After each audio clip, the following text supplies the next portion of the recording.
మంత్రులు ముఖ్యమంత్రి అందరు కలిసి ఢిల్లీకి పోయారు.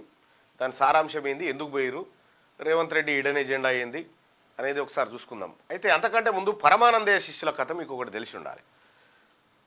గురువుగారు వచ్చేసి సూది తీసుకురాపోరా అంటే అందరు కలిసి అరే మనం సూది అందరం పట్టుకొని పోవాలి సమానంగా అని చెప్పి ఓ దూలానికి సూది గుచ్చి ఆ దూలాన్ని ఎత్తుకొని వస్తారు.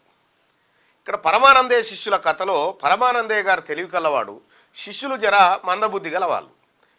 ఇక్కడ రేవంత్ రెడ్డి గారు పరమానందయ్య స్థానంలో ఉన్నప్పటికి కూడా ఇతను మందబుద్ధి గలవాడు, శిష్యులంతా మేలు రకం వాళ్ళంతా. ఎందుకు ఈ మాట చెప్తున్నా అంటే రేవంత్ రెడ్డి వీళ్ళందరినీ తీసుకొని ఢిల్లీకి పోయాడు. అక్కడ ఎందుకంటే ఈ ఫలితంతో తన క్రెడిబిలిటీ పెంచుకోవాలి కదా. ఈయన ఫలితంతో రాలే లోటపిసి ఈయనతోటి ఏం కాలేదు. ఈ మున్సిపల్ ఎన్నికల్లో రేవంత్ రెడ్డి పాత్ర శూన్యం. కేవలం పవర్ ఎంజాయ్ చేసుకుంటూ ఒక 6-7 శాఖలకు సంబంధించినటువంటి ఆర్థిక దోపిడీకి పాల్పడతా ఉన్నాడు, అంతవరకు మాత్రమే ఆయన. అయితే పార్లమెంట్ కాడికి పోయి ఒక్కనే పోయి నేనే చేసినా అని చెప్పి రాహుల్ గాంధీని కలిసే సమయంలో సబ్కో లేకేవాలంటే అప్పుడు అందరిని తీసుకుపోవాల్సినటువంటి పరిస్థితి వచ్చింది. తీసుకొని పోయి అయిపోయింది. ఇక్కడ ఇదే రేవంత్ రెడ్డి గారికి కితాబ్ ఇచ్చినట్టుగా అందరు మంత్రులకు కితాబ్ ఇచ్చినారు. ఆడ రేవంత్ రెడ్డికి స్పెషల్గా ఇచ్చినట్టుగా ఆంధ్రజ్యోతి కానీ వెలుగు కానీ ఇంకా రకరకాల పత్రికలు రాసుకొని వచ్చినాయి. అందరితోటి 10 నిమిషాలు మాట్లాడిందట ఎవరు, రాహుల్ గాంధీ గారు. 10 నిమిషాలు మాట్లాడకపోవచ్చు, అంత టైం కూడా లేకపోవచ్చు, తక్కువ ఉండొచ్చు. కానీ ఇక ఈ అంశాన్ని, ఈ మున్సిపల్ ఎన్నికల్లో విజయాన్ని రేవంత్ రెడ్డి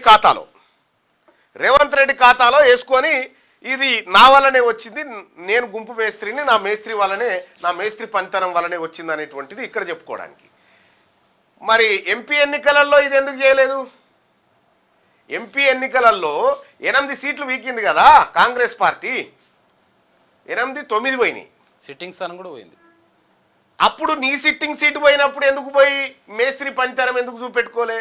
ఆ తర్వాత కొడంగల్ ఏది మహబూబ్ నగర్ సీటు పోయినప్పుడు అప్పుడు ఒట్టిదే ఐరన్ విడిచిపెట్టి మొన్న జరిగినటువంటి పట్టభద్రుల ఎమ్మెల్సీ ఎన్నికల్లో తమరు రెక్కలు కట్టుకొని తిరిగినా కూడా అటర్ ఫ్లాప్ అయిపోయింది కాంగ్రెస్ పార్టీ. ఆ రోజు పోయి నీ పర్ఫార్మెన్స్ చెప్పుకోలే.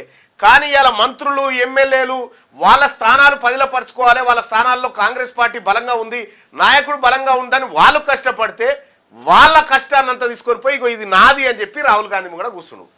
ఇట్లుంటాయి అన్నట్టు చిల్లర చీటింగ్ కార్యక్రమాలు ఉంటాయి అన్నట్టు రేవంత్ రెడ్డి గారి దగ్గర. అయితే సో ఇది వాళ్ళకు సంబంధించినటువంటి వార్త.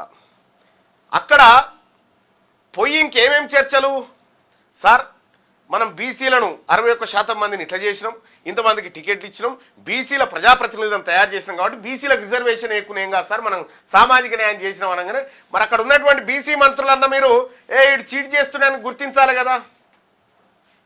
రేవంత్ రెడ్డి బతుకే చీటింగ్ బతుకు. ఆ చీటర్ బతుకు ఈ బీసీలకు అన్యాయం చేసేటువంటి వ్యాఖ్యలు అధిష్టానం దగ్గర చేసినప్పుడు బీసీ మంత్రులు అట్లెట్లనయ్యా బడ్జెట్ కాడ మోసం చేసినావు కదా, బీసీ సప్లాన్ కాడ మోసం చేసినావు, బీసీలకు 42% కాంట్రాక్టుల కాడ మోసం చేసినావు, బీసీ డెడికేట్ కమిషన్ రిపోర్ట్ బయట పెట్టలే, కులగణనలో ఆగమాగం చేసినావు కదా అని చెప్పి వీళ్ళు మాట్లాడాలి.